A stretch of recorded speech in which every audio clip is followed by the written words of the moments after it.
Dobry Państwu, witam serdecznie. Cieszę się, że jest nas tylu na sali.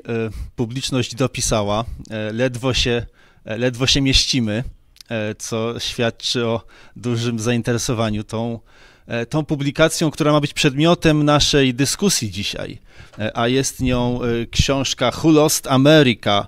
Why the United States Went Communist and What to Do About It. Jest to druga książka, którą w Instytucie Ordo Iuris wydajemy w ramach projektu, który ma wyprowadzić Ordo Iuris nieco poza przestrzeń czysto prawniczą. Uznajemy, że skala zagrożeń, wyzwań, które stoją przed nami, domaga się tego, aby oprócz narzędzi prawniczych, aby oprócz projektów ustaw, analiz, opinii, przedstawiać także pogłębione analizy, teksty pisane z perspektywy filozoficznej, socjologicznej, teologicznej może, społecznej. Po tym, jak wydaliśmy pierwszą tego typu książkę dotyczącą mowy nienawiści, przyszła kolej na kolejną. Ta kolejna książka to jest ta, którą właśnie przedstawiłem.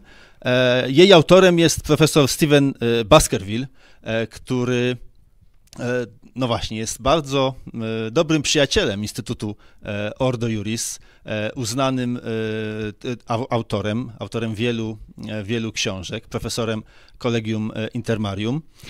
I ta jego książka będzie tematem naszej dzisiejszej dyskusji. Jedno słowo wstępu, dlaczego akurat ta książka? Wydaje się, a nawet można mieć co do tego pewność, że Stany Zjednoczone są tym krajem, który swą kulturową potęgą wpływa w sposób decydujący albo w sposób niekwestionowany na bieg wydarzeń na całym świecie, a w szczególności w Europie, w świecie zachodnim. Myślę tu nie tylko o wymiarze gospodarczym, politycznym, ale także kulturowym, może nawet przede wszystkim kulturowym. I ta książka właśnie skupia się na wymiarze kulturowym tego, co obserwujemy w Stanach Zjednoczonych, tego, co autor książki sam określił mianem przejęcia władzy przez juntę komunistyczną, w cudzysłowie oczywiście. Chodzi tu o sytuację, w której lewica odniosła zwycięstwo, przynajmniej tak się wydaje.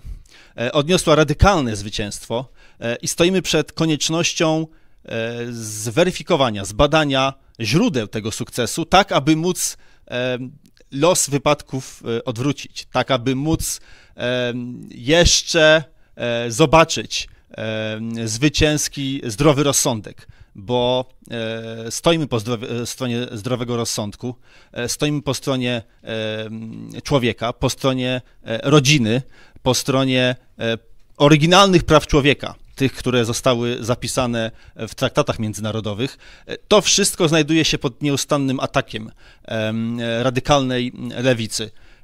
Zbadanie tego procesu, jaki leży za tym faktem, jest ważne nie tylko z perspektywy samych Stanów Zjednoczonych, ale także z perspektywy całej Europy i z perspektywy Polski, tak, ażebyśmy mogli wyciągać lekcje z tego, co było udziałem Ameryki.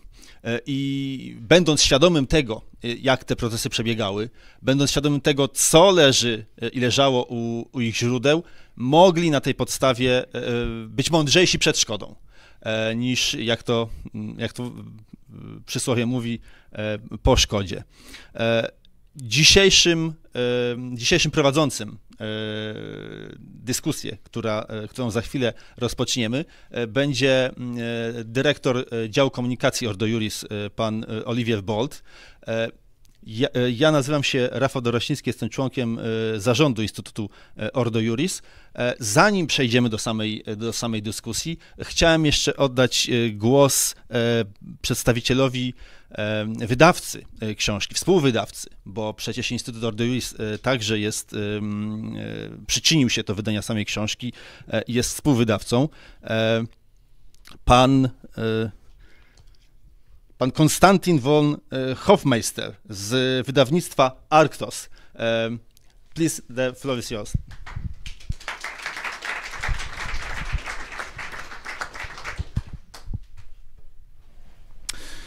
Well, good evening, ladies and gentlemen. Is it working correctly? It's working. I guess it's working. Okay. Good evening, ladies and gentlemen. Sorry, apologize. Okay, right. Good evening, ladies and gentlemen. It's my pleasure to be here at the book launch of Stephen Baskerville's Who Lost America? As you already said, my name is Konstantin von Hofmeister. I'm the editor-in-chief at Arktos Publishing. Arktos has been around since 2009 and is the preeminent publisher in the English-speaking world of right-wing and traditionalist literature, both fiction and non-fiction.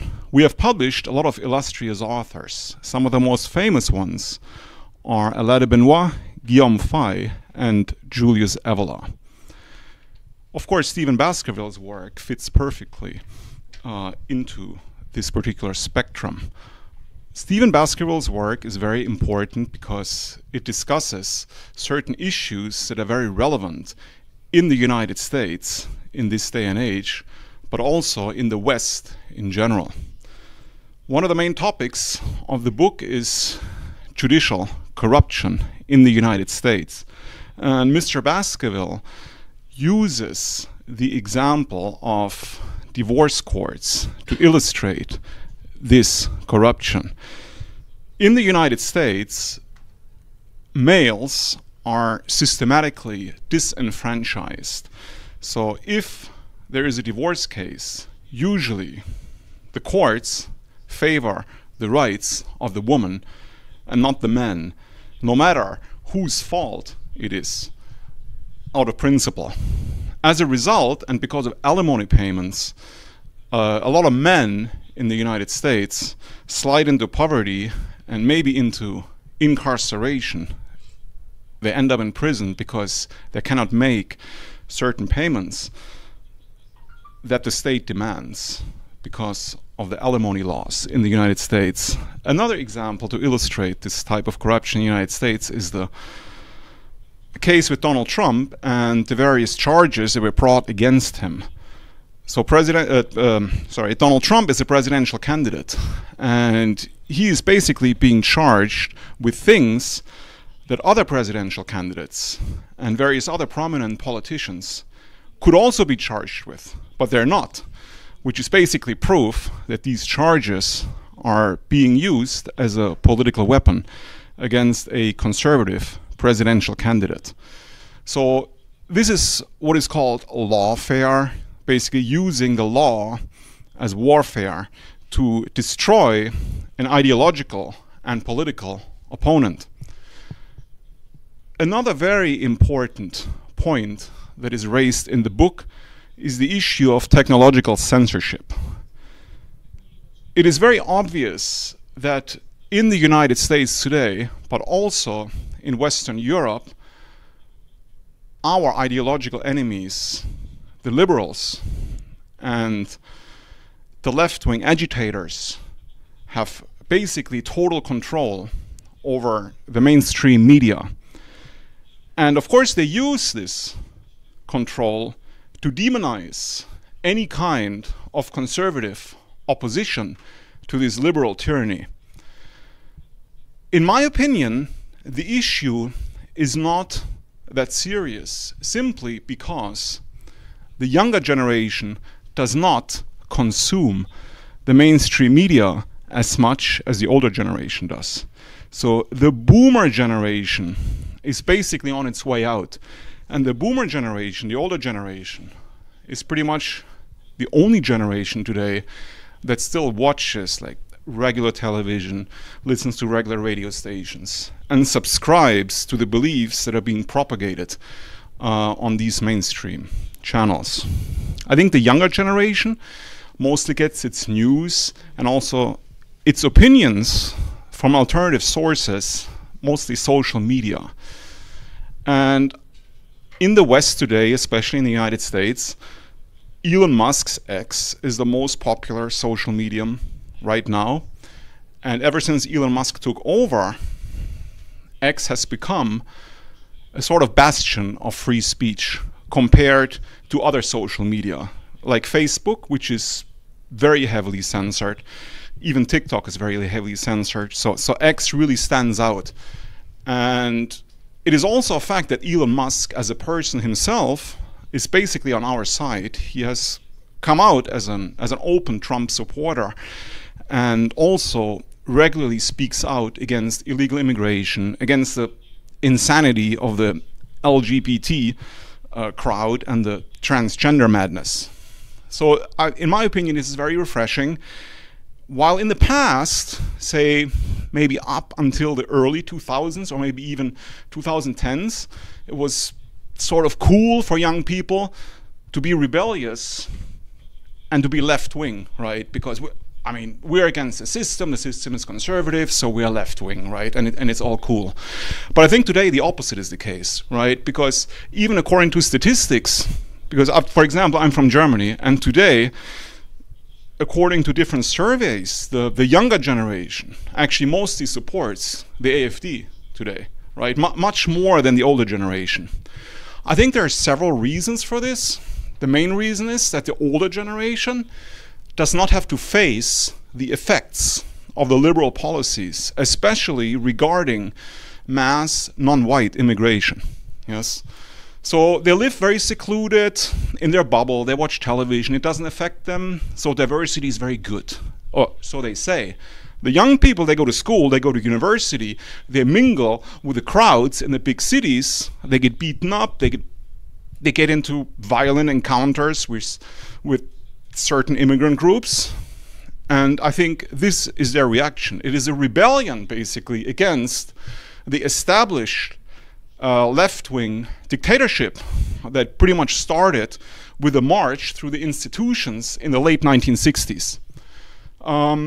J.D. Vance, the vice presidential candidate, was interviewed, I think about 2 or 3 weeks ago, and in an interview he said that if the European Union wants the United States to continue supporting NATO, then the European Union should think very hard about the values that America holds dear, which Mr. Baskerville also defends in the book, which is basically freedom of speech.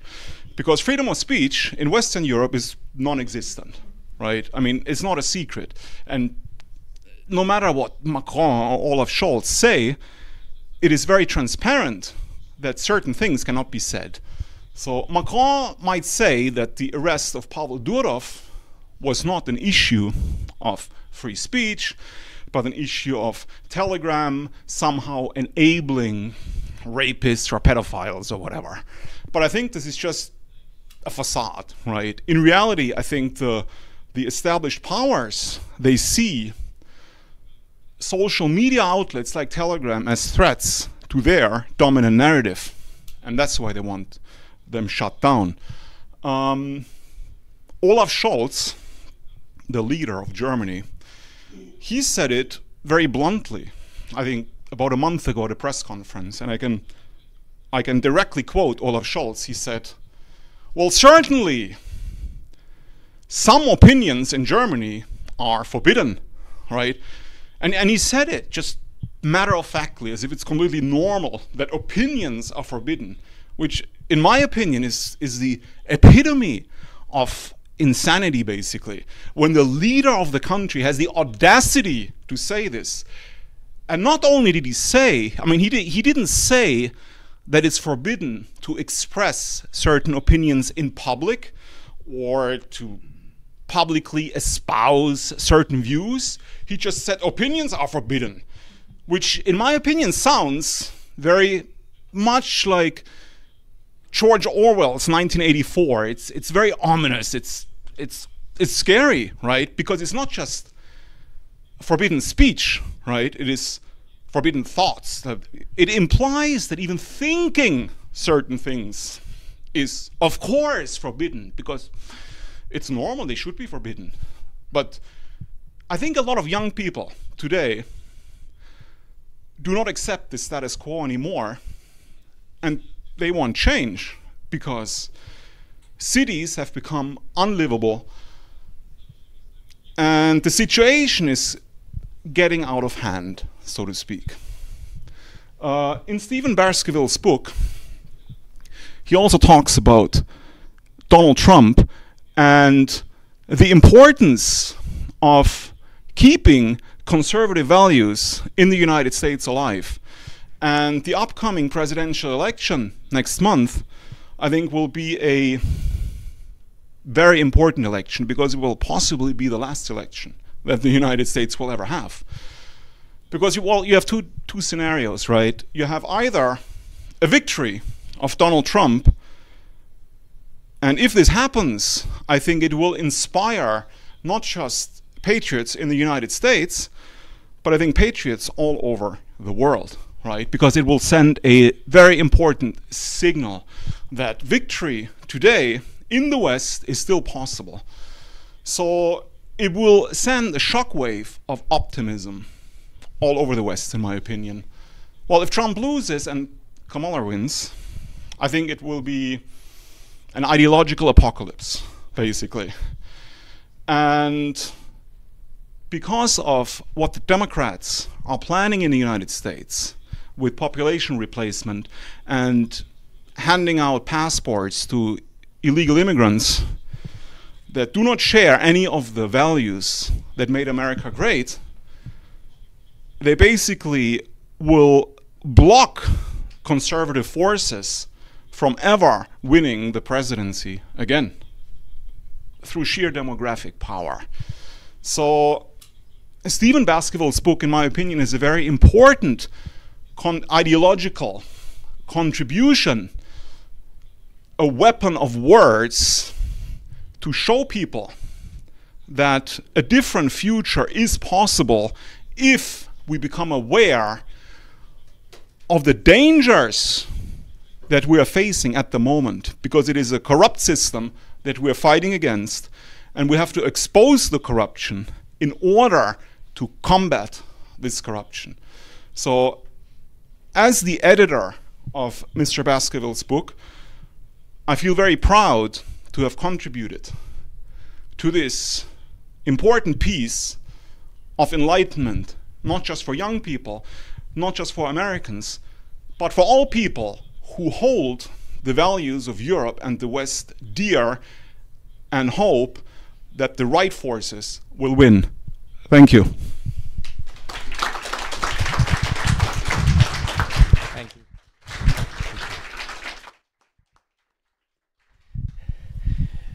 Szanowni Państwo, jestem mile zaskoczony, że jest nas tyle, bo wydawało mi się, że w Polsce trochę ludzie są nieświadomi tego, co się dzieje na Zachodzie i że ta cała geostrategia Polski... A nie słychać?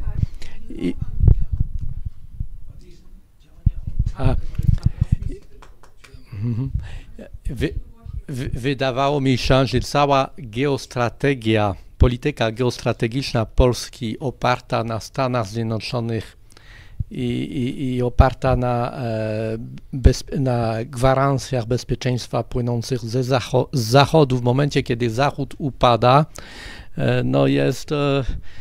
powinno powodować pewną refleksję. W Polsce widzę, że ta refleksja jest, skoro tyle osób przyszło na tą książkę, która jest wydana po angielsku i która jest o Ameryce, więc to bardzo cieszy. Skorzystaliśmy z okazji przyjazdu autora Stephena Baskervilla i wydania tej książki, żeby rozmawiać o tych problemach, które mają miejsce w Ameryce, ale chyba i na całym Zachodzie. I dlatego zaprosiliśmy do tej rozmowy, może po kolei przedstawię pana redaktora Pawła Lisickiego, pewnie znany Państwu z tygodnika Do Rzeczy, a wcześniej z innych mediów, chociażby Rzeczpospolita, uważam, że i tak dalej, który często w swojej kolumnie na początku do rzeczy pisze o tym, co się dzieje w Ameryce w sposób, wydaje mi się, dość trzeźwy. Zaprosiliśmy do tej rozmowy pana profesora Ryszarda Legutko, który też jest Państwu bardzo dobrze znany. Oczywiście do niedawna europoseł Prawa i Sprawiedliwości i też czy współprzewodniczący grupy konserwatystów i reformatorów, ale też głos, który w Parlamencie Europejskim był słyszalny i słyszany na Zachodzie. Wystąpienia jego często były słyszane nie tylko w Polsce i zawierały bardzo wartościową treść, której nie każdy chciał oczywiście słyszeć. Oczywiście pana tutaj autora tej książki, Stephena Baskervilla, zaprosiliśmy do tej rozmowy. Rozmowa będzie po angielsku, bo jest to lingua franca naszych czasów, czyli język teraz międzynarodowy, i zaprosiliśmy też do tej rozmowy irlandzkiego dziennikarza Kevina Myersa. Kevin Myers,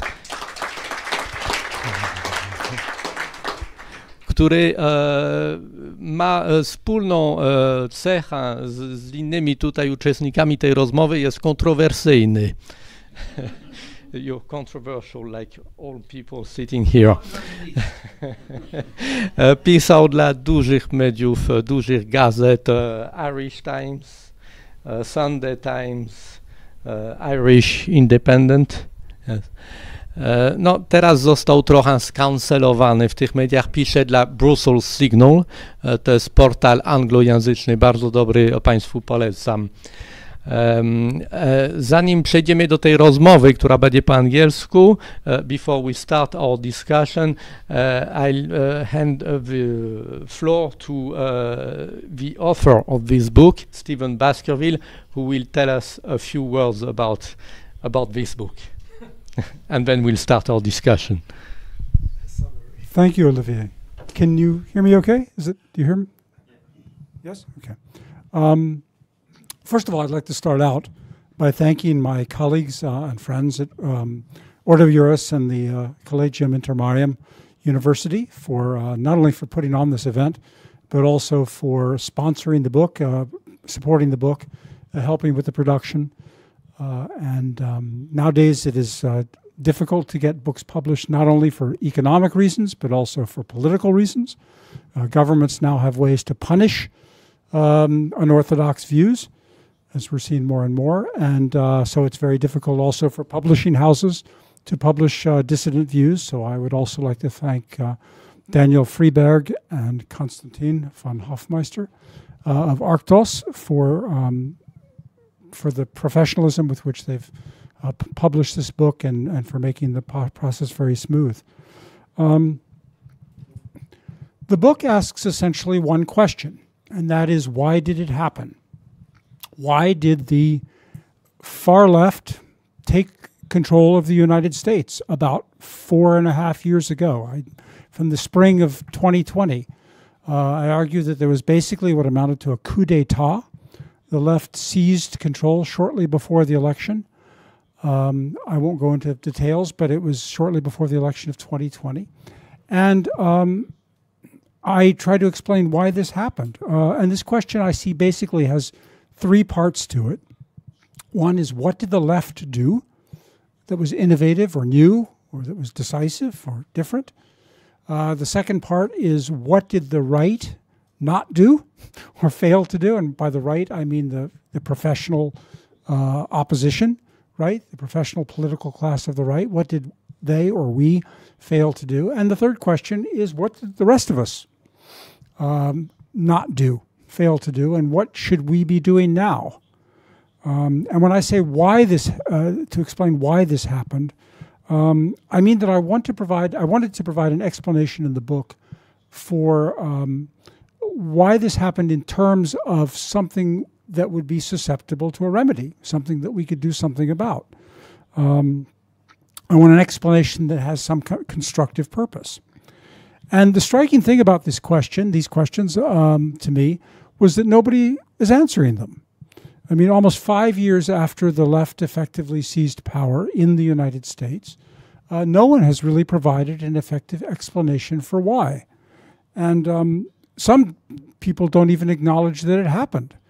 And those who do, even those who do, seem to feel like we can get our way out of this, extricate ourselves from this debacle by simply doing the same things that led to the debacle in the first place. So the few other books that have described what happens during these years have an approach that's very different from what I've tried to do. So I want to talk a little bit about what I don't do. One thing I don't do in the book is I don't recite the events of the last 3 or 4 or 5 years. I think they're well known to politically articulate people. There's other accounts of the many things that the left has done to take power, and once they achieve power since basically early 2020. The other thing I don't do is I don't trace left-wing ideas back decades or centuries to see where they come from. I don't think that tracing ideas, first of all, recounting events explain why those events happened. And I don't think that tracing left-wing ideas in time back explains why those left-wing ideas were successful and triumphant in the end. The other thing I don't do is I don't invoke psychological explanations, psychotherapeutic explanations. I don't talk about, mass psychosis. Mass formation psychosis is one of them that's very popular. I don't go into these, the details about invoke this, because again, I don't think that these explanations, they often simply substitute words for an explanation, and they don't provide any remedy. And another thing I don't do is I don't deal with so-called conspiracy theories. Now, I realize that many of what people call conspiracy theories have been vindicated. They've turned out to be true. So I don't further denigrate or disparage those whose ideas have been dismissed as conspiracy theories. But at the same time, I think that attributing the events and adversity to the machinations of powerful and rich people, I don't think it's very constructive. I don't think it provides a remedy. I think it can create an attitude of resignation, attitude of cynicism that leads to inaction. So again, while I don't disparage these ideas, I don't engage in these theories at all. So what do I do? What does the book do? Well, I try to provide an explanation that will again lead to some kind of remedy, something that we can do something about. I especially think it's important to talk about where we have failed. I think once you understand where we have failed, what we have done wrong, then the conspiracies turn out not to be very important. So it's again, this is my starting point. I also try not to engage in moralizing. I think this is a fault sometimes on the right, the conservative end of the spectrum. We sometimes say that the reason for these events was that we have the general moral breakdown of society, the loss of civic virtue, the loss of religious faith, the breakdown of the family. I happen to think that all these things are true, and I think that they are behind the events of the last 4+ years. So I don't disagree with these things, but I don't think, again, they don't give us an explanation. They don't give us a remedy. If I assert, that the other thing is I think they tend to convey an attitude of moral superiority, of if I say that, our problems are attributable to the turning away from God or the breakdown of the family, the implication is that this is other people's fault, not mine. I haven't turned away from God. I haven't lost my civic virtue. I haven't, I'm still friendly to the family. It's those other people. So these kind of general explanations tend to come across as nagging or scolding or self-righteous. So again, I try to avoid this. But I also try not to engage in wish lists of all the policy things which, if they were enacted, that I like, if they were enacted, they would solve all of our problems. Because as long as the left wing holds power in the United States and elsewhere, they're not going to be enacted. So there's no point in my issuing wish lists of all the things I wish we would do. I think that it's important to, if we want to establish what went wrong, to show the links of cause and effect. I think this is the role of a scholar. This is the role of social science. If we want to explain why this happened, then we have to explain it in terms of very precisely what happened and why. So that's what I try to do. I should mention that the problems I see in the United States, some of them are specific to the United States, but not all of them are. The reason that I limit myself to the United States is not because that's my nationality or because it's my special scholarly academic specialization. It's because I believe that the United States is the epicenter of what's going on today, woke ideology. I think it's the origin of much of it, but it is also spread elsewhere. Again, Alexis de Tocqueville pointed out 2 centuries ago that if it happens in the United States, whether it's democracy or obesity or Coca-Cola or single-parent homes, if it happens in the United States, it's sooner or later it's going to happen in Europe. And I think this has been vindicated here. So this is what I try to do. Let me be more specific. I've said some of the things which I don't do, but let me just throw out some of the specific things which I deal with, kind of to whet your appetite, and the things that I consider to be some of the more serious flaws, some of the things we don't want to deal with because they happened already a few years ago, or because we don't understand them anymore, or because we don't want to be bothered with them, or especially among young people assume that things have always been this way. And therefore they don't see the possibility of change, of changing back. So they don't understand that these are radical innovations that have come about in recent years. So let me just mention a few. One of them is the displacement of citizens by professional political operatives and activists, the professionalization of politics at the expense of citizens. Number 2, similar displacement of churches as civic organizations by professional pressure groups, interest groups, law firms, and so forth. Number 3, I see as the intrusive government control over the private lives of citizens, law-abiding citizens, non-criminal citizens, by the welfare machinery, especially the welfare machinery in the United States. Number 4, the explicit abandonment of justice as the sole legitimate purpose of the judiciary. This allows innocent people, law-abiding citizens, to have legal proceedings against them and legal punishments against them, even when they've done nothing legally wrong. Number 5, the abolition of marriage as a legally enforceable contract. Number 6, the continuing immiseration of the African American population. Again, some of these are limited to America. I don't believe that that's caused by racism, but it is true. It happens. It's continuing to this day.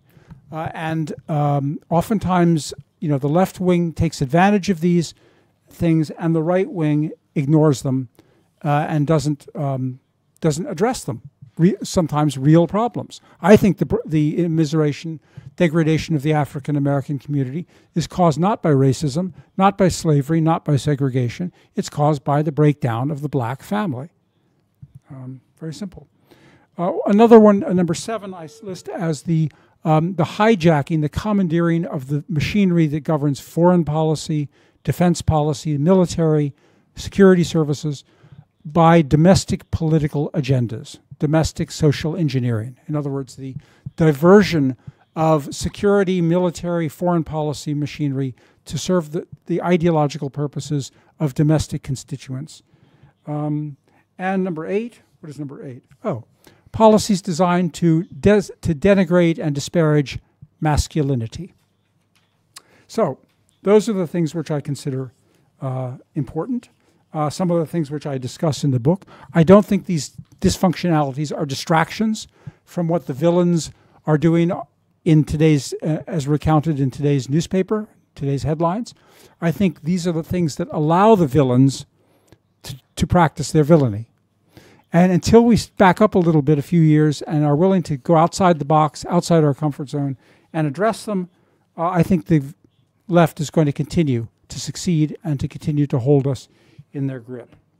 Let me just add on one point. Again, much of this stems from the United States, but I will mention that much of this is, the idea that what happens in the United States is a warning to Europe and the rest of the world, I think has been vindicated in Western Europe.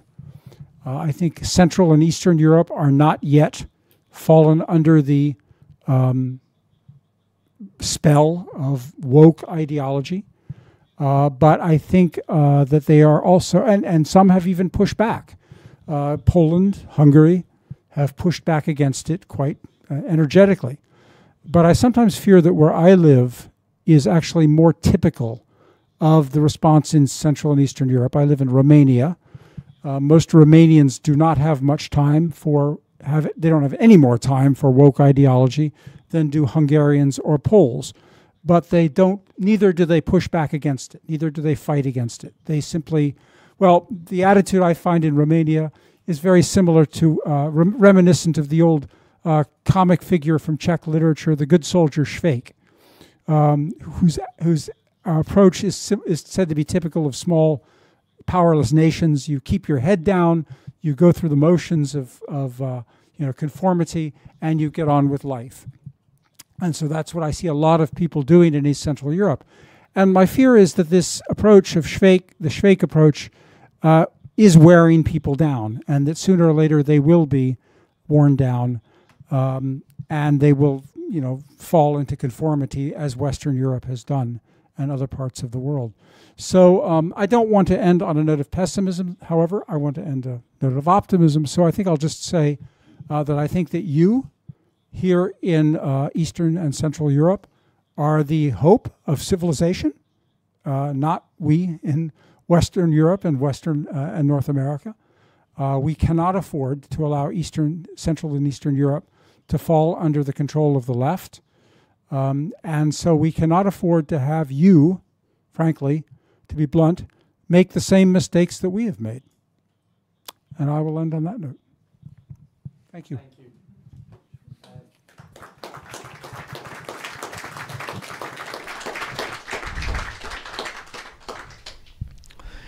The first question that came to my mind when I saw your book, the cover page of your book, is linked to the word communist. I spent 9 months in the United States in 1988, 89, and I found I found the United States very anti-communist then. And I thought there were hardly any communists in the US. So I know I would probably not recognize the United States today if I went there. I know the Democratic Party has become very much akin to the radical left, but I wonder whether the word communist is the right one. But first, I would like to ask Professor Richard Legutko about the use of this word. You wrote a book whose title in English is "The Demon in Democracy: Totalitarian Temptations in Free Societies." So it seems to me that the topic is linked to the topic of Stephen Baskerville's book. And is it communism? Is wokeism and gender ideology and this whole totalitarian drift we're being witnessing now communism again? I mean, Poles know what communism is. Well, it is and it isn't at the same time. The point I was making in my book, The Demon of Democracy, is there is an increasing similarity between the communist system in Europe and elsewhere, but primarily in Europe and in Russia, and what we see in the Western societies today. I mean also the United States and Canada and Australia and New Zealand, Great Britain, and the entire Western world, including the fairly new acquisitions of the Western world, that is Eastern and Central Europe. So the pattern of, I will not go into details because it will take too much time, but to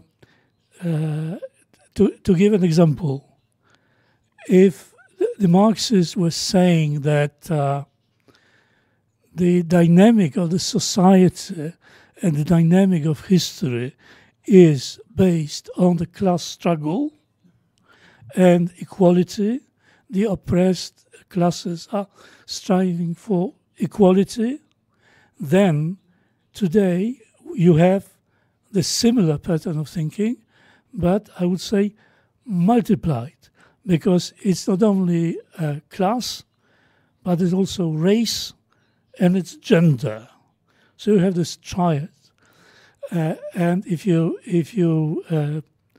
read the leftist political scientist or sociologist, or even if you read fiction, modern fiction, presenting today's America, you have the picture of a monstrous oppression permeating the entire social fabric. And for an average, relatively intelligent person, this might seem absurd. This is not the case. But once you have acquired these theoretical concepts, you begin to see the oppression everywhere. I mean, you say a homosexual instead of a gay, there's an oppression. You see, your mind has been engineered, has been conditioned by the decades of oppression. That's why the attempt is to control the language in every aspect, to control the verbs, the nouns, and the pronouns. You can be sacked from your job for misgendering, for using a wrong pronoun. I mean, this is really something we never thought of under the communists, monstrous though this system was. But it didn't even occur to the communists, to control the pronouns. And this mechanism, I think, is accelerating, because more and more people, more and more institutions, either are unable to resist, or they are intimidated, or they want to accommodate, or whatever. But it presents itself as a big system with very few cracks in it. And it is not only the United States, this is Europe too. I don't think that, with all due respect, I don't think that the United States is the avant-garde nowadays. I think a lot of lousy ideas come from Europe too. The intellectual and the political class is pretty much mixed whether it's the United States or whether it's Western Europe, whether it's the European Union or whether it's outside the European Union like Great Britain or Norway, this power elite is pretty much alike everywhere. I think Ireland is avant-garde nowadays in the woke revolution, isn't it? Canada, I would say, I opt for Canada, yeah. Or New Zealand. Hear me okay, can you? In a way it is. Ireland was the pioneer of homosexual marriage, which I am, of course, obliged to call gay marriage. And the Chief Justice at the time was a woman. Now, the law in Ireland says that for, and possibly and probably Poland and all of Europe, for a marriage to be contracted, to become a marriage, both before the eyes of the law and the eyes of God, that marriage must be consummated by the means that we all understand, and I don't need to describe those means here because most of us have done that. But for the homosexual act, of the homosexual union, there is no such equivalent act of consummation. Now, you'd think, wouldn't you, that a Chief Justice, who is representative of the female sex as well as being representative of the legal classes of Ireland, would have pointed out that it is not legally possible to render a homosexual marriage equal to a heterosexual marriage because the act of consummation that makes the marriage is not possible for either a male homosexual or a female homosexual. I tried to point that out in the newspaper I was working for at the time, and I was, of course, ridiculed because attempting to talk about the simple truths of how people actually get on, how society works, what makes a society function, the contracts which Stephen talks about within marriage, even to mention these contracts and the details of the contract is now taboo. And this is only possible because we've embarked in the Western world upon the politics of hallucination. We don't need to have facts, we don't need to have evidence to justify the cases that we make or the politics that we believe. These now are becoming facts in the popular imagination, not in this room, quite clearly, because you wouldn't be here if you were subscribed to the ridiculous fantasies of wokeology. But for much of the Western world, what is important is how they emotionally react to events that they seem to think they have seen. Now, Stephen points out in his book that Derek Chauvin, the police officer who was involved in the killing of in Minneapolis 4 years ago, did not murder George Floyd. And that is correct. We've all seen those terrible events. It was not murder. Yet that became a fact in the Western world that George Floyd was murdered. And it wasn't. It was a terrible police brutality, but I have seen an identical murder, identical killing. There we are. You see, that's the power of words. I've already absorbed the enemy's words. I have seen an identical killing in Texas of a man in a car park, a white man, by 4 white police officers. He was mentally deranged, he was doing nothing wrong, and he was killed. No murder charges resulted. The majority of victims of police brutality in America are white men. You would never know that from the hysteria that emerged from America at the time. And I was asked to talk about Ireland, and Ireland has incorporated American methodology and ideology with astonishing speed. It almost happens within seconds or microseconds because of the close, obviously the English language we have in common, and because so many Irish people have relatives in America. Now, one example of this is, and this is volitional, this is not the government working. There are, I would say, under 1 in 100 people in Ireland of African origin. But 95% of advertisements in Ireland, made in Ireland for the Irish audience, will have at least one black person and might even consist entirely of black people, because this satisfies the requirements, the political requirements and cultural requirements of the new ruling class. And what defines that ruling class is that they exist in a world where politics of hallucination rule all. What struck me in what you said, Stephen, is that you said that Hungary and Poland were pushing back against this ideology. Paweł, do you agree with this?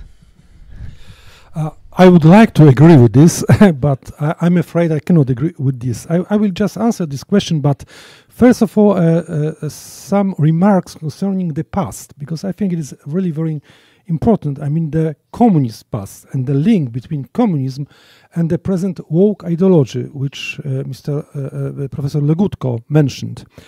I believe that one single factor which has enormous influence on the present American society is this. It is the factor which I would call this Frankfurter School, and that is the book Authoritarian Person, which was published in the 1950, with the main thesis, which is exactly the result of this book of Mr. Baskerville. So that we have to get rid of family and get rid of fathers. That was the main message of that book. It was written by Theodor Adorno and some other authors, and the main research project was focused on this to evidence that the normal American family is the main source of fascism. So if you want to overcome this fascism, you have to damage this family. And this book, what one can easily check, it is the single most influential book in the whole sociology and social psychology. So we are at the 50s and in the 60s, and that is the source, because without understanding the roots of this present movement, we are not able to combat that. Yeah. And coming back to the question concerning the Hungary and Poland, I'm afraid that I would say that yes, Poland, or in other words, Hungary was or is the country which really tried to push back. So I can observe the legal changes, I can observe how the Hungarian government tries to use some kinds of soft power instruments just to block this enormous woke revolution in Hungary. There are some new laws, there is some new approach, there is some new instruments and means to withstand this enormous attack. Unfortunately, and of course that is the topic for discussion, I couldn't see in Poland. I'm afraid that there was no this awareness of the threat in Poland as it is or as it was in Hungary. And because of that, Mr. Viktor Orban still governs, and Mr. Jarosław Kaczyński lost his power and his government. Yes, he's now in opposition.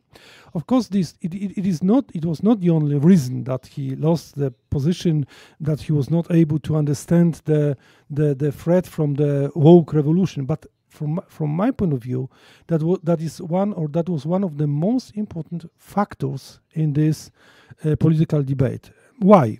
And now we could come to some chapter, or to one chapter of this book, which I think is the most controversial.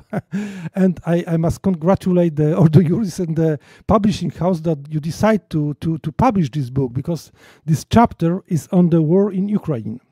And that is the approach which is completely not present in Polish discussion, because the main thesis of the book and the main thesis of the writer and of the author is that the war was caused by the aggressive American policy, not by, as it is in Polish debate, by the Russian imperialism. Yeah, because if you discuss with Poles about the war in Ukraine, you always see, you can always listen to that. Okay, that is the Russian imperialism, which tries to attack first of all Ukraine, afterwards Poland, Latvia, Estonia, and other countries. But in that book, what is very interesting, and I say that is so controversial, it's a completely different point of view.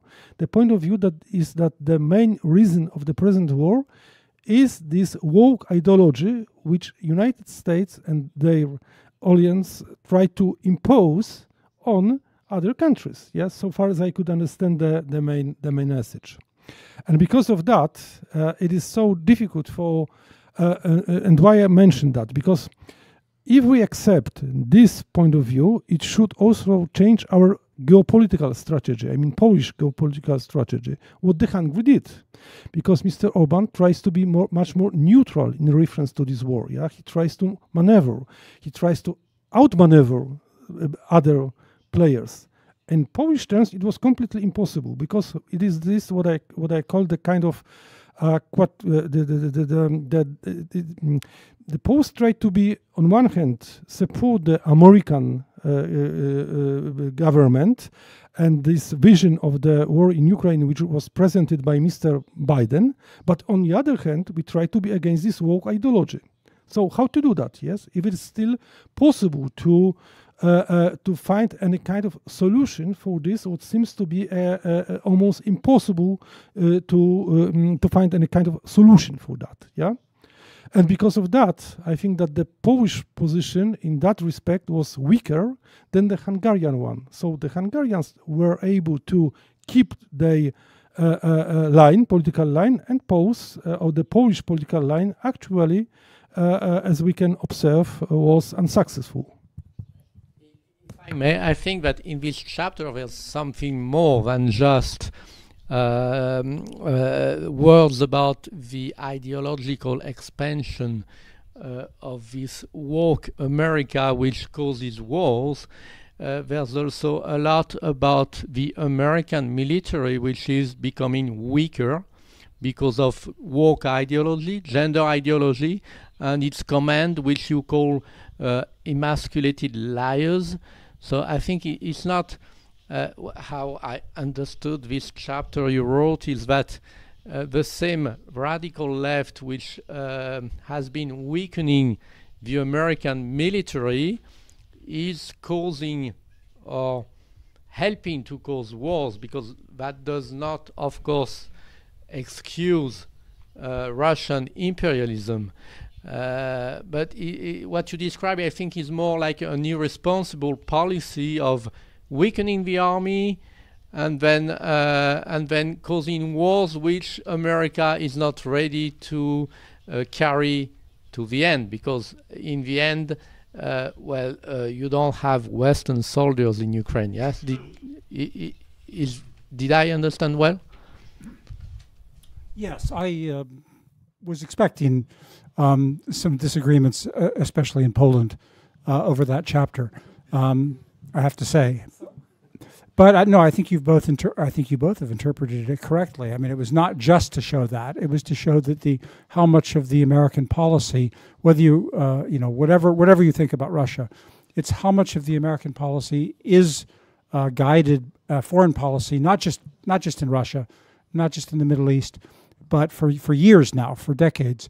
American foreign policy has been guided by this leftist ideology, and you can see this. I mean, the Obama administration was just shameless about the way they not just politicized but sexualized the military, especially, and made homosexualist and transgenderist ideology, not just the practices but the ideologies.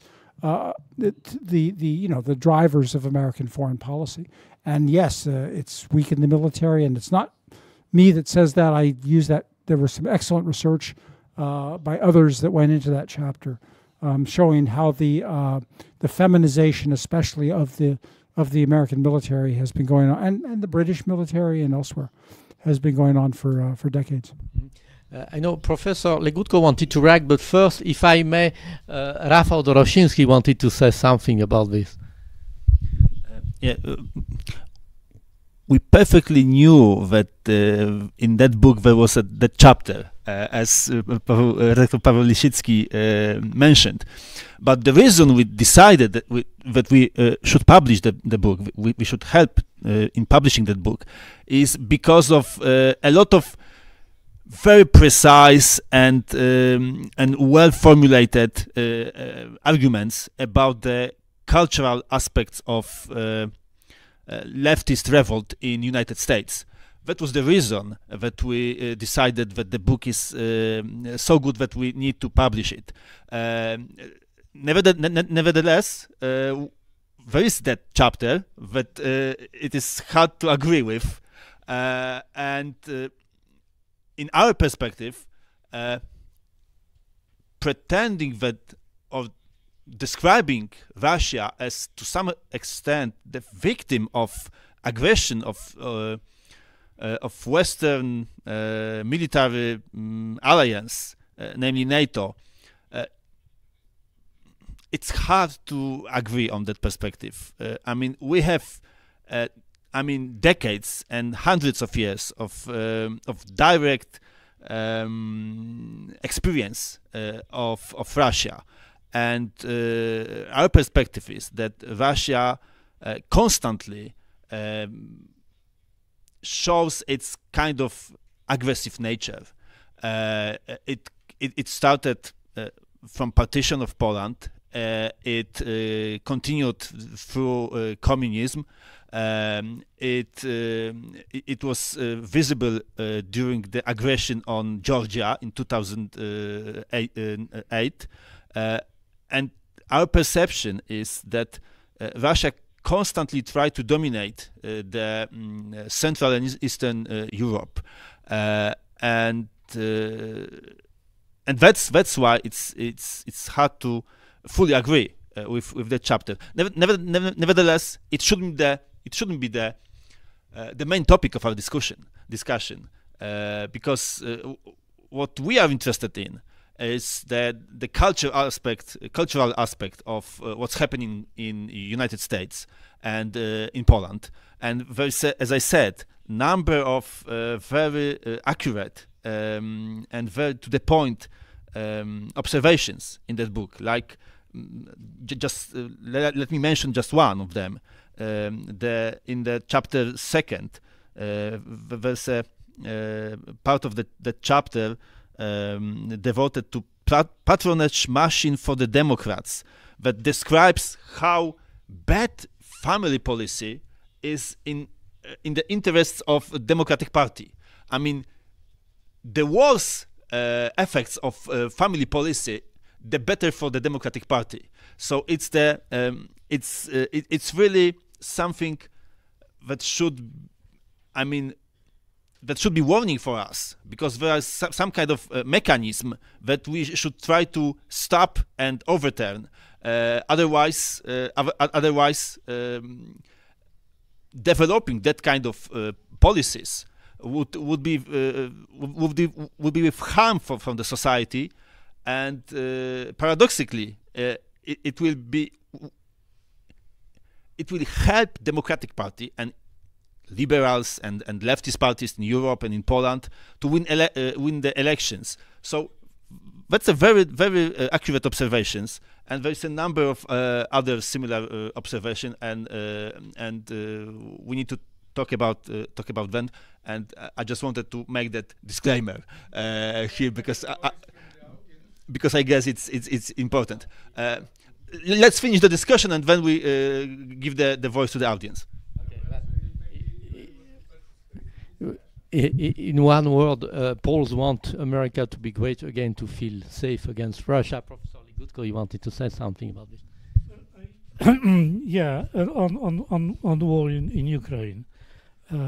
It's not that it's difficult to agree, but one has to completely disagree with what you say. I'm sorry, but let me quote: the political class engineered a completely unnecessary war. Knowing that you and I have both written the same paragraph. Yeah, and then I also have the same power. knowing that war and foreign adventures expand government power at home on multiple levels.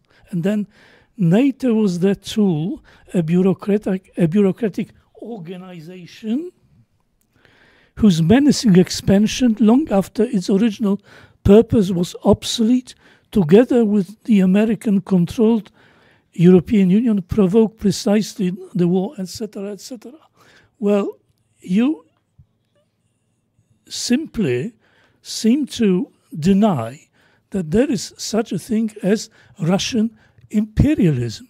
If it is the political class, I understand American and Western political class, engineered a war, an invasion of Russia on Ukraine, then you deny the obvious fact there is and has been for decades or centuries such a phenomenon as Russian imperialism, no matter what the guys in Washington consider doing, whether try to engineer something or fail to engineer, there is a Russian imperialism.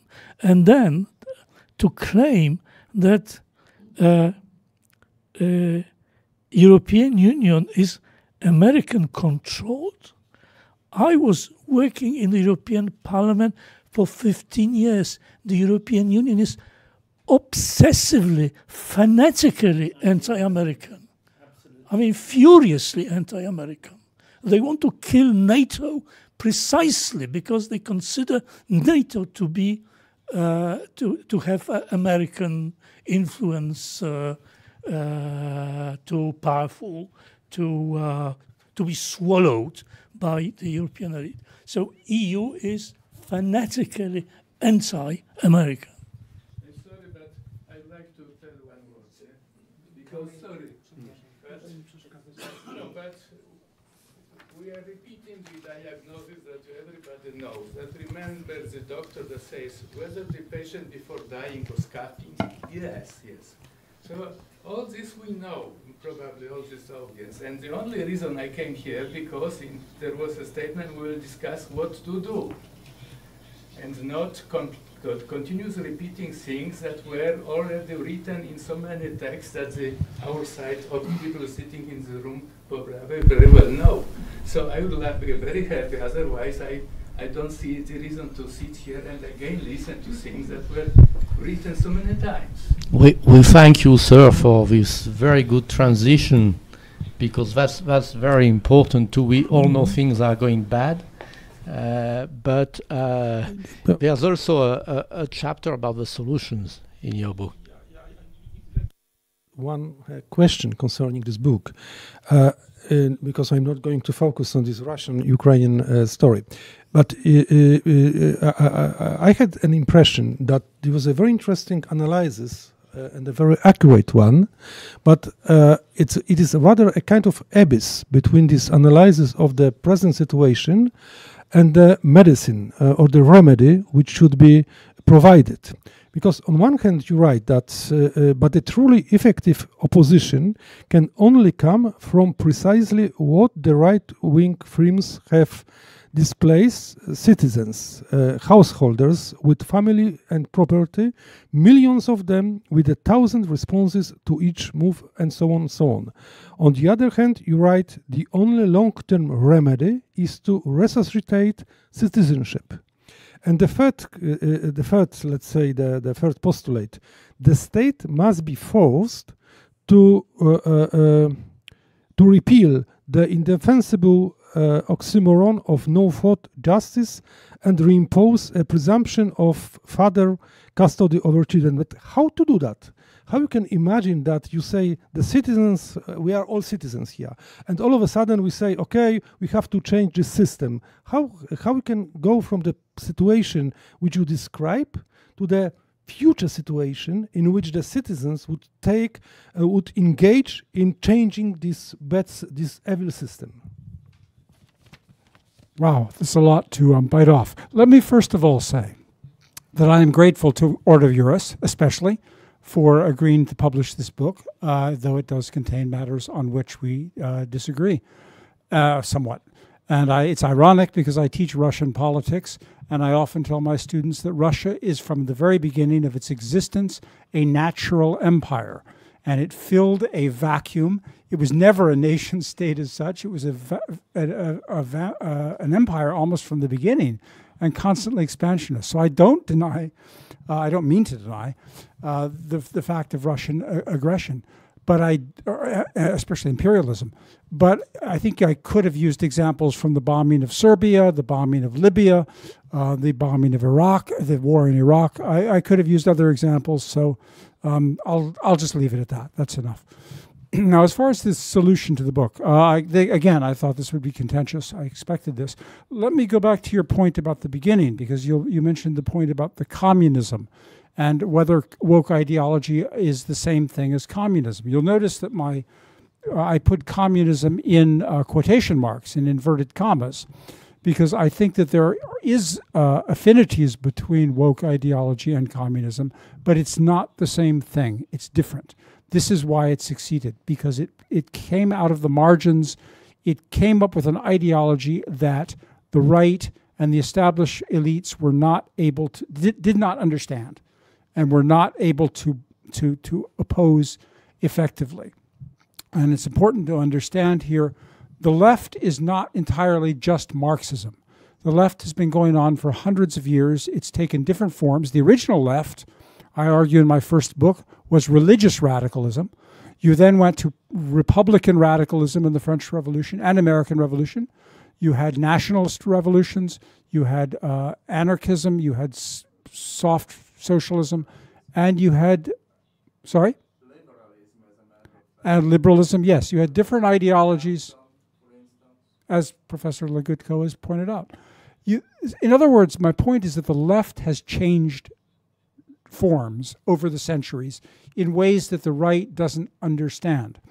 And I believe we are in the middle of one of the biggest transformations. I think we are in a transformation now from a left based on social and economic grievances, that is to say Marxism, to a left that is primarily, the vanguard of the left today, I believe, is sexual.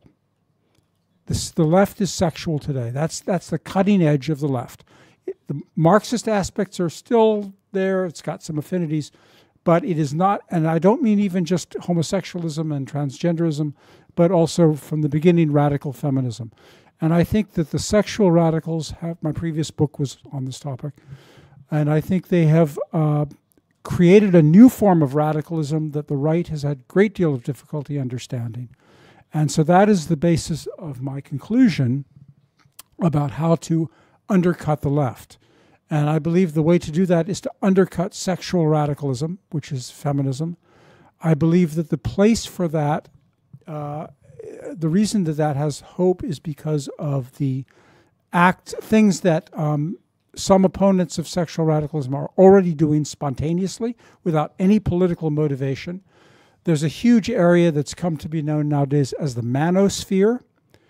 It is the male pushback against radical sexual ideology. It has many elements that are not healthy, I think. But it also, and I think it needs guidance from the right, from conservatism. But I think conservatives need to help guide this male manosphere and not abandon it, not ignore it, even though there are some elements you might not like. Andrew Tate, for example, but he does, that kind of thing needs to be diverted, channeled, harnessed into constructive politics. And that's my argument, that the way to undermine the sexual radicals is to restore I think that the whole concept, not just no-fault divorce, but all of no-fault justice, is a hopeless contradiction in terms that is a formula for chaos not only in the family but also in the judiciary. And I think if you look at the last 5 years, one of the sectors of government that has been the most responsible for not doing its job properly has been the judiciary, and especially the Anglophone judiciary. The American judiciary started this. The British, Australian, Canadian judiciary are also there. even the French and Italian, it follows. But I think the judiciary is the branch of government that is supposed to protect our rights from other parts of the government, but it is itself become the leading violator of those very rights it's supposed to be protecting. So this is my reason. I won't go into the conclusion and the prescription, but that's the larger context, which I hope you will approach it with some sympathy because of that. I think you could have judiciary as well, especially of now. Course, yes. But I think Kevin wanted to react on what has been said. On the issue of the relations between men and women in America, which would be far more torture than I would understand, because it's a while since I've been in America. But you do say that, and I don't want to misquote you, you do say that to enforce the standards of masculinity, men should boycott women. Well, good luck with that. And secondly, and I quote you here directly, the world must discredit the notion of sex for pleasure. Because I didn't actually believe what I was reading, I wanted to make sure that I quoted you directly. I wrote it down. And I'm sorry if I moved the microphone from my mouth, so some of you might not have heard what I said. It is a direct quote, Stephen's direct quote. The world must discredit the notion of sex for pleasure. Well, what else is sex there for apart from making babies? It is what brings people together. It is the source of happiness for most people over much of the world. It is why we make babies. And I don't think if you went to any sort of audience, men or women, and said to them, the first item on the platform is we are now going to discredit the notion of sex for pleasure, because there would be an empty hall anyway, because none of them would have been born. That must be a quotation. I don't remember saying that, but anyway. There was an important book about 10 years ago by Helen Smith, published by Encounter. And she argued that 10 years ago, and there was a book, people were arguing this before that men were already going on strike, boycotting marriage, staying away from marriage, childbearing, families. They're scolded by the right, especially evangelical Christian right in America. So this is my point, is simply that this is happening spontaneously. It's not a political movement at this point. It's an energy that exists among. It's a logical reaction, and it's. I think it has tremendous energy, and it shouldn't be discouraged on the right. It should be channeled, harnessed, and channeled into constructive politics. You did mention Helen Smith in the introduction to that passage, but I promise you did say it. Must have been a quotation. Yes. Right. Well, we all have these moments. It's true. I agree with it. Did you actually think we can discredit the notion of sex for pleasure? I've got it down. I don't think it'll ever. No, I think I agree with you on the. It's not likely to be to go away forever. No. No, it's not me. It's you said that. Sorry, I don't remember that.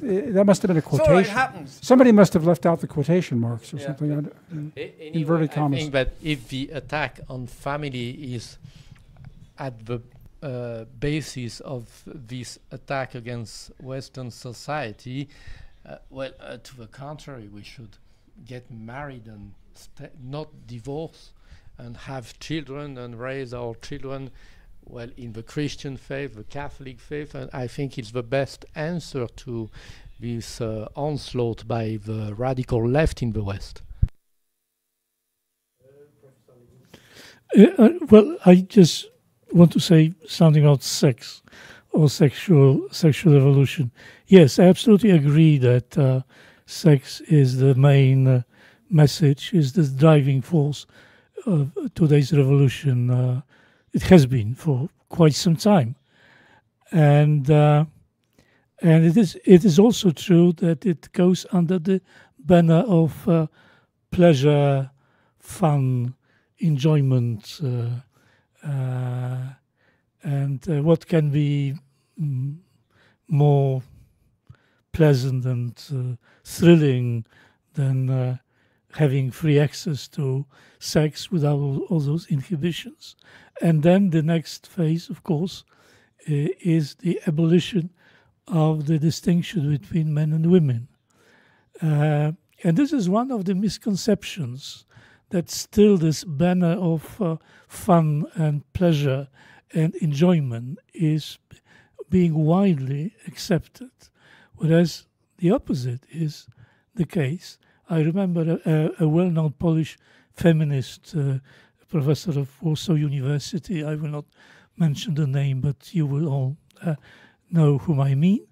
And she said something to the effect that there is no trait or characteristic in a human person that can be considered decisive whether one is a man or a woman. Well, she is, but that's not the point. The point is that if you want to make this statement accepted by the majority of the society, just imagine what measures you have to use, right? You have to change the law and make it very severe, very strict, indoctrination, intimidation, and that has been in the tradition of the left.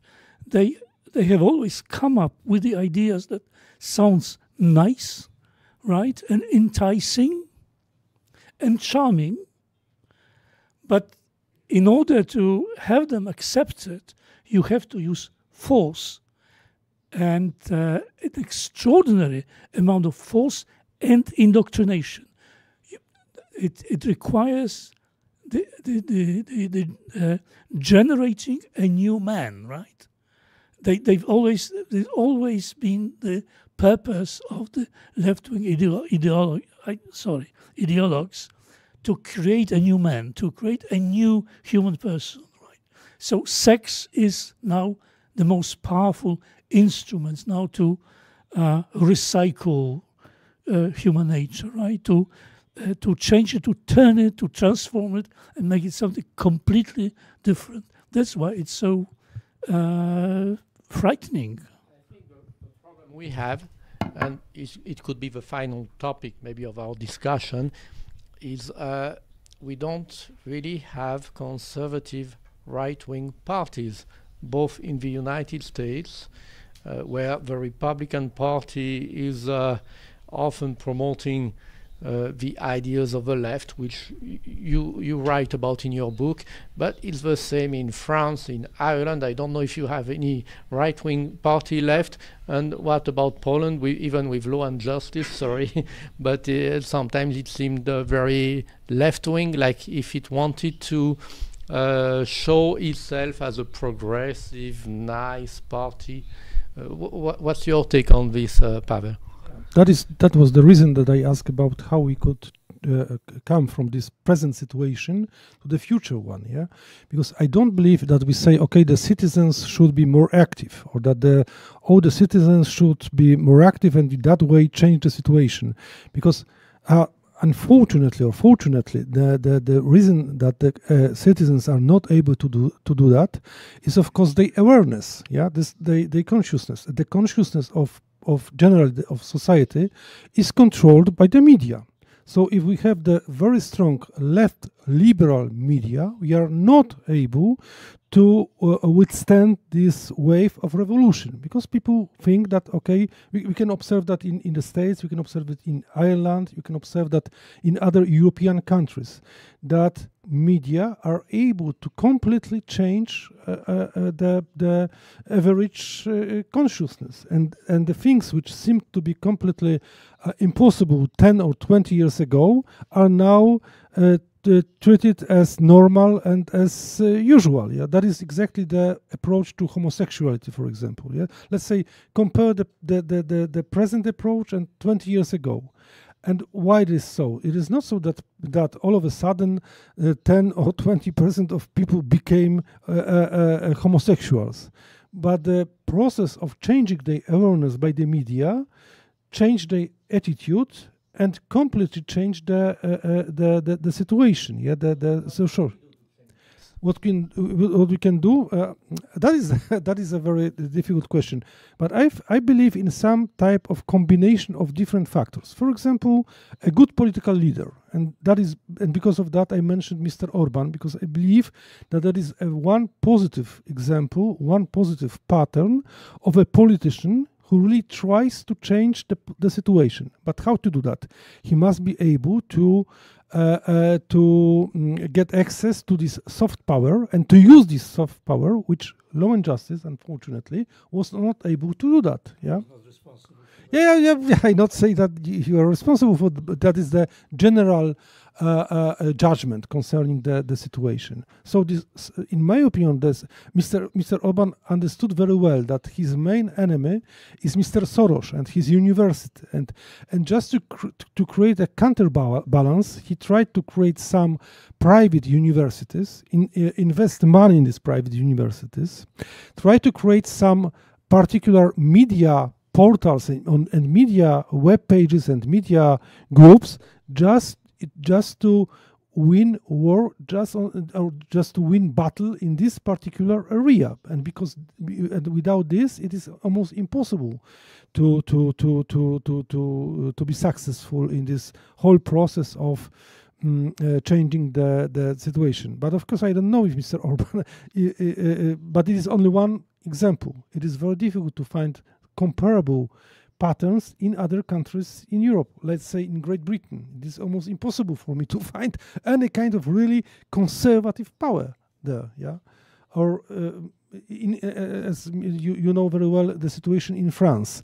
Let's say 20 years ago, the Front National, that was the conservative power, but it is not anymore, because under this enormous pressure of left liberal media, they try to accustom to adjust to this new situation. So maybe I would ask Professor Legutko if, being in the opposition, the Polish right has a chance to become more conservative again and to become conscious that there is a cultural war going on.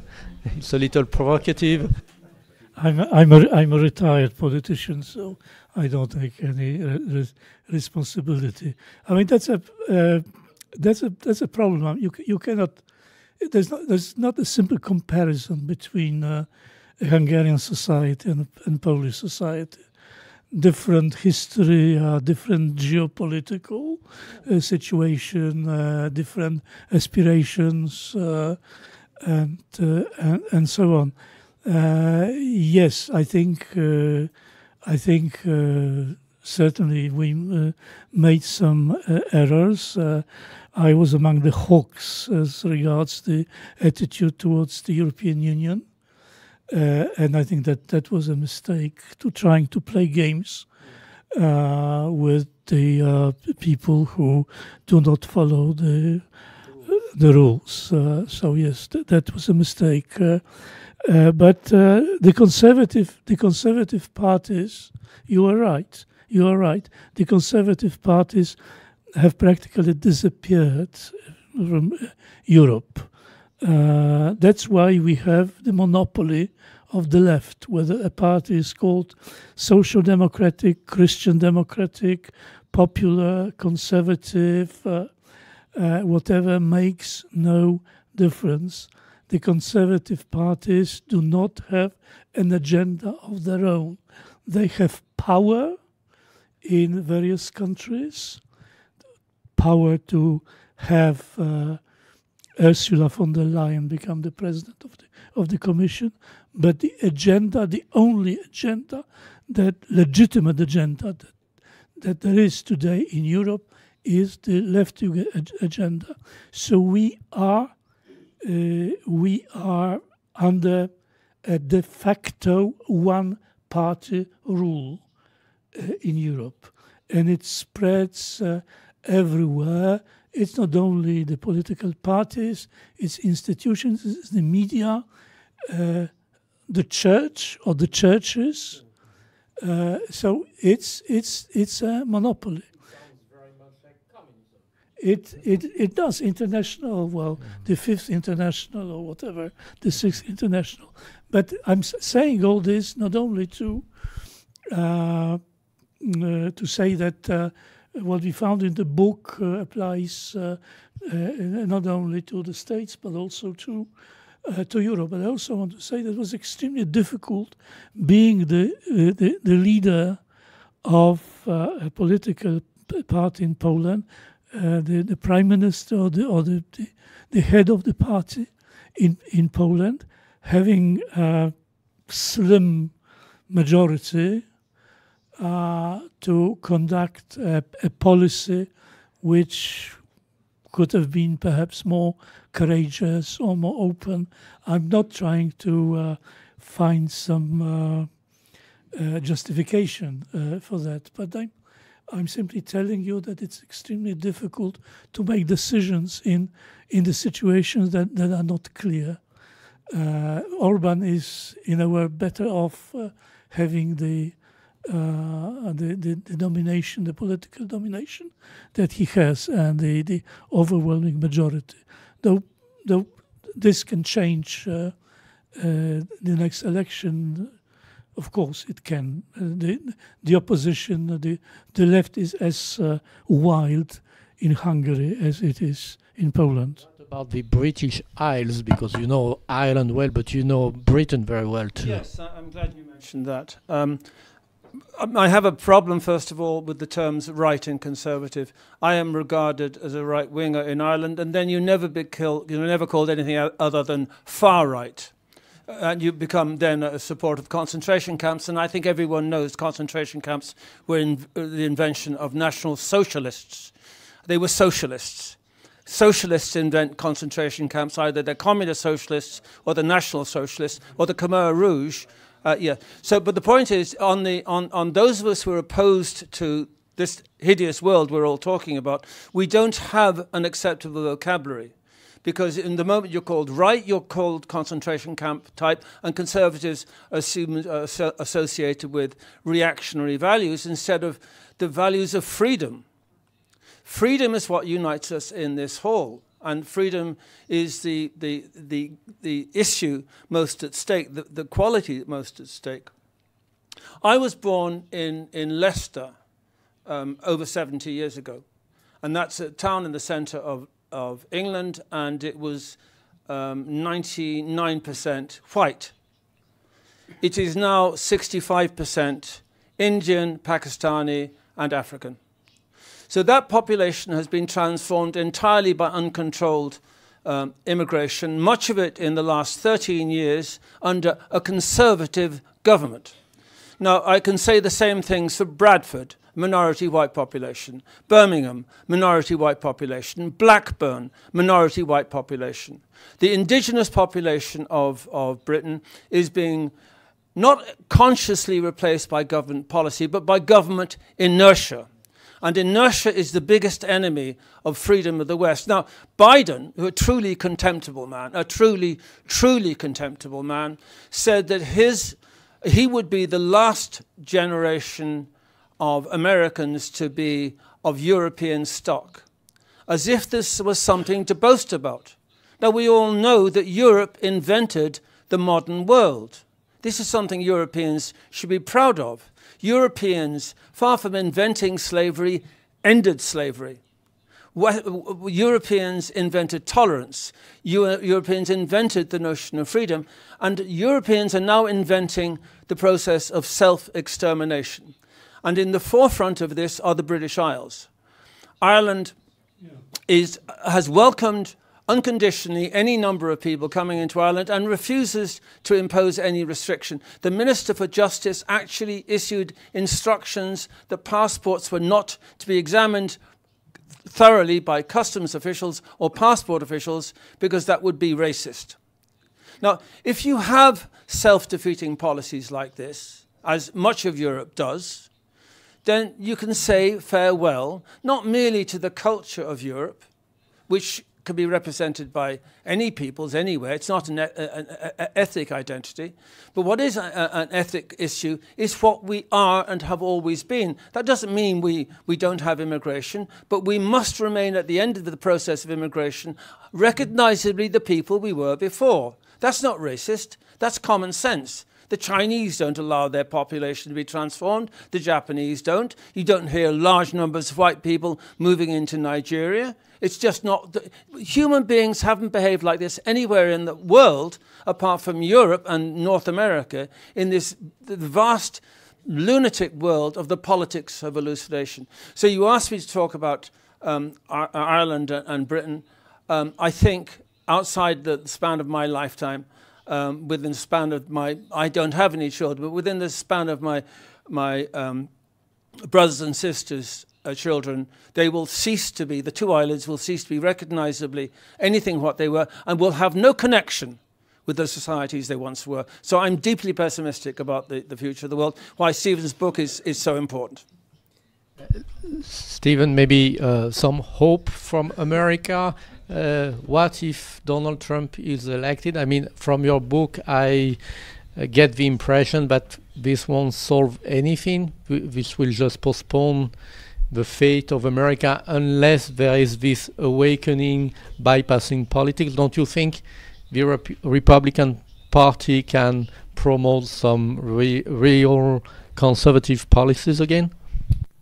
I wouldn't say it would make no difference. I think Trump is. I think if Trump loses, it would be quite a disaster, as was said earlier. So that's the minimum that we would need to achieve. I also think that Trump is unpredictable in some ways. I think he has certain skills in things like diplomacy and domestic diplomacy as well as foreign diplomacy that I think he might, if he can learn from his past mistakes.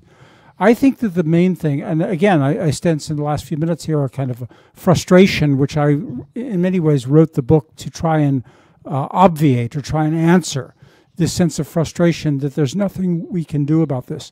There's nothing we can, these problems are intractable and we have no solution. I don't think that's true. I think the West has done all of the things which you said they've done as far as pioneering things like freedom, the nation state, and I think it has the resources, the cultural, intellectual resources to do that.